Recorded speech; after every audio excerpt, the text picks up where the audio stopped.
LP-UP শিক্ষক নিযুক্তিৰ সৈতে জড়িত এটা গুৰুত্বপূৰ্ণ কথা আপোনালোকৰ সৈতে আলোচনা কৰিম। ভিডিঅ'টো যিমান পাৰে সিমান শ্বেয়াৰ কৰিব যাতে সকলোৱে কথাখিনি আচলতে বুজি পায় আৰু ভিডিঅ'টো লাইক কৰিবলৈ একেবাৰে নাপাহৰিব আৰু আপোনালোকৰ মতামতসমূহ দিবলৈ একেবাৰে নাপাহৰিব। ছ'চিয়েল মিডিয়াত আচলতে কিছুমান বাতৰি প্ৰকাশ কৰাৰ পূৰ্বে কিমান অথেণ্টিক হয় সেইটো আচলতে সকলোৱে বিচাৰ কৰি ছ'চিয়েল মিডিয়াত দিয়াটো আচলতে প্ৰয়োজনীয়। আমি কিছুদিনৰ পূৰ্বৰ পৰা দেখি আছোঁ যে একাংশই ইউটিউবত বিশেষকৈ প্ৰচাৰ কৰি আছে যে নিউজ আৰু ODL কেছৰ বাবে মেৰিট লিষ্ট দেৰিকৈ ওলাব বা শিক্ষক নিযুক্তি দেৰিকৈ ওলাব। এনেকুৱা ধৰণৰ আচলতে কেইবাটাও ভিডিঅ' আমি দেখিবলৈ পাইছোঁ।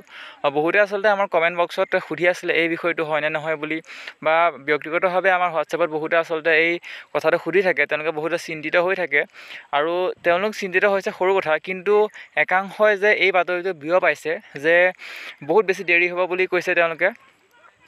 আনকি তেওঁলোকে ভিডিঅ' প্ৰস্তুত কৰি ইউটিউবত দিছে।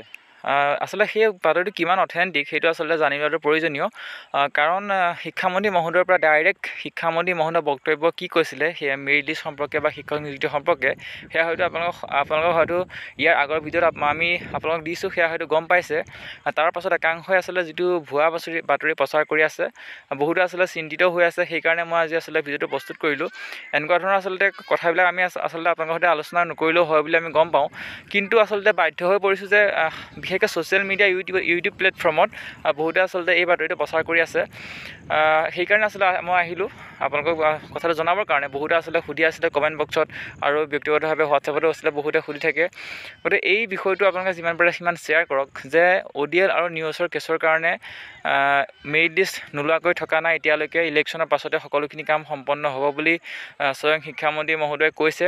নিশ্চিত থাকক আপোনালোকে শিক্ষামন্ত্ৰী মহোদয়ৰ যিটো বক্তব্য, সেই বক্তব্যৰ প্ৰতি আপোনালোকে গুৰুত্ব ৰাখক। বেলেগে কি কৈছে সেইটো আপোনালোকে ইমান গুৰুত্ব নিদিব। শিক্ষামন্ত্ৰী বা মুখ্যমন্ত্ৰী ডাঙৰীয়া যিটো কয় সেইটোৱে আচলতে DW বা আন অফিচাৰসকলে পালন কৰে, সেয়া হয়তো সকলোৱে গম পায়। অসমত মাত্ৰ এগৰাকী শিক্ষামন্ত্ৰী আছে আৰু হয়তো শ তেনেকুৱা অফিচাৰ লেভেলৰ অফিচাৰ আছে। গতিকে শিক্ষামন্ত্ৰী মহোদয়ে যিটো কয় সকলোৱে পালন কৰিবলৈ বাধ্য। শিক্ষামন্ত্ৰী আৰু মুখ্যমন্ত্ৰী ডাঙৰীয়া যেতিয়া নেকি এই সম্পৰ্কে আপডেট দিব মেৰিট লিষ্টৰ, তেতিয়া নেকি কামখিনি কৰিব।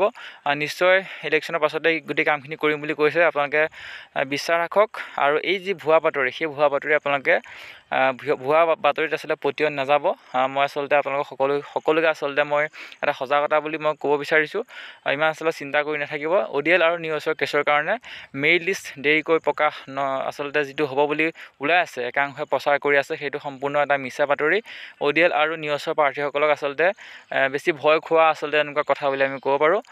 পৰৱৰ্তী সময়ত ভিডিঅ' আহি আছে, আপোনালোকে আমাৰ সৈতে কানেক্ট হৈ থাকিব আৰু আজি এই সম্পৰ্কে আপোনালোকৰ মতামত দিবলৈ একেবাৰে নাপাহৰিব। ধন্যবাদ।